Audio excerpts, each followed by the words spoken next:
The phone rang again. David looked at the screen. It's Dad calling. He sighed. He flipped the phone over on the table and said, "Not again." He leaned back in his office chair and rubbed his forehead. His laptop was open. Emails piled up, deadlines everywhere. His boss had just sent another message. "Need this before 5 p.m. The phone stopped ringing. Then, a message notification.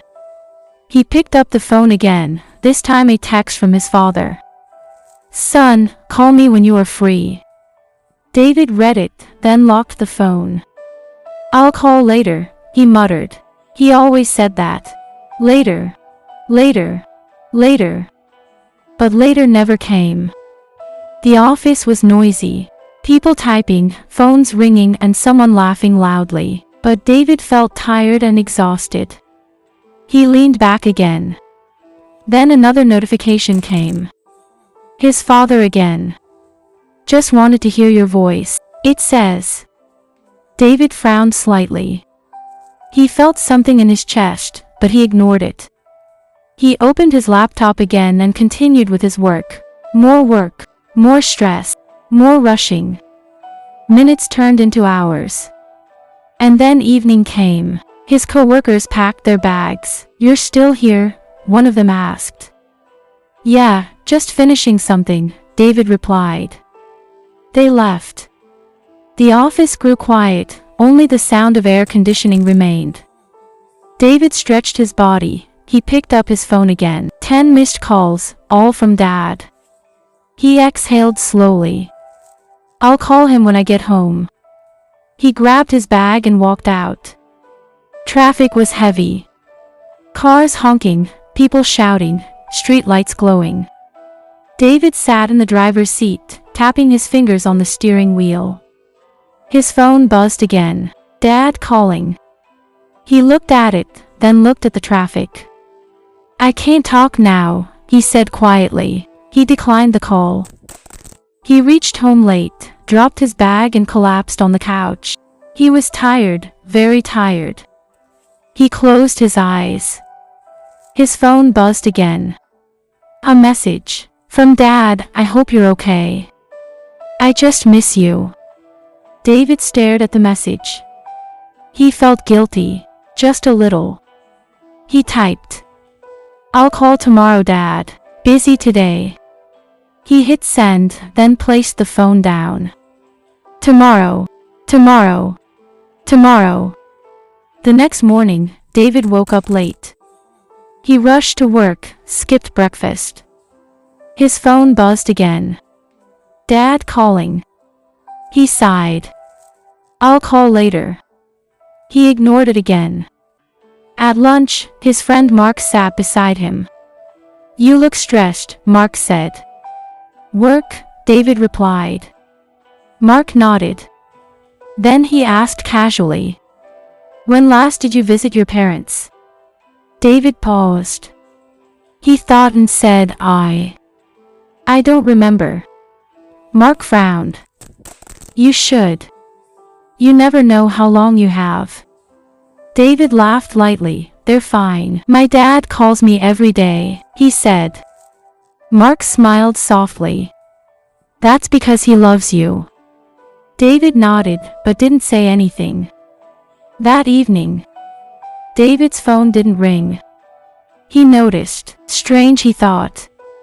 Usually, his dad called around 6 p.m. But nothing. He checked his phone. No missed calls. He felt something, but ignored it. "He's probably busy," he said to himself. Night came, still no call.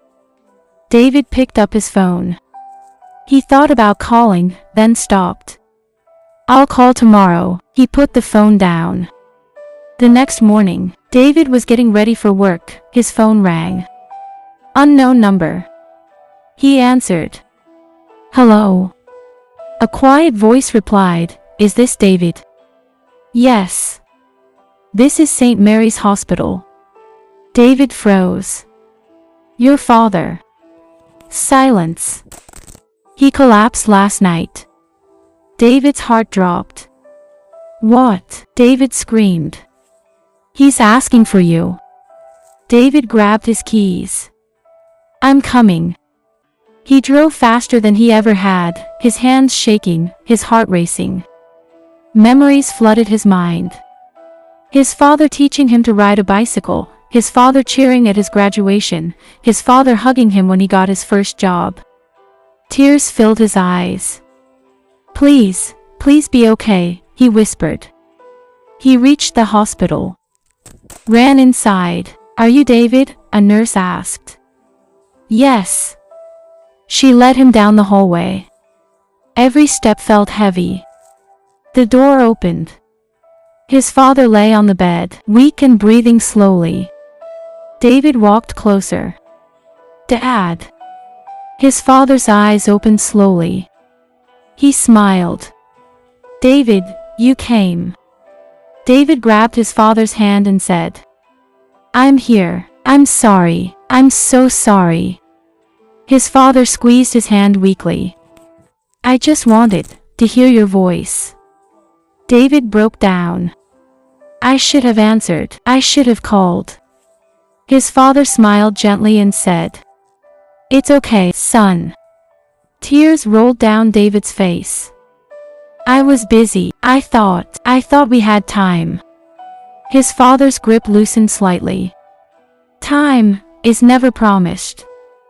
Those were his father's last words. The monitor beeped. Then, a long, flat sound. David froze. Dad. No response. Dad. He shook him gently. Dad, please. But it was too late. David collapsed beside the bed, crying. I should have answered. I should have answered. But the phone would never ring again. Days later, David sat alone in his apartment. His phone lay beside him. Silent. No calls. No messages. Nothing. He picked it up. Opened his father's last message. I hope you're okay. I just miss you. David cried again. He pressed call. Dad. The phone rang, then went to voicemail. Hello, this is Dad. Leave me a message. David couldn't speak. Tears rolled down. Finally, he whispered. I'm here, Dad. I'm finally free. Silence. No response. Then he ended the call. It's already too late. From that day, David answered every call. He visited his mother every weekend. He made time. Because he finally understood that, one day, the calls will stop. And when they do, you would give anything, just to hear the phone ring one more time. Life lesson. Never ignore the people who love you, because one day, you may run out of time.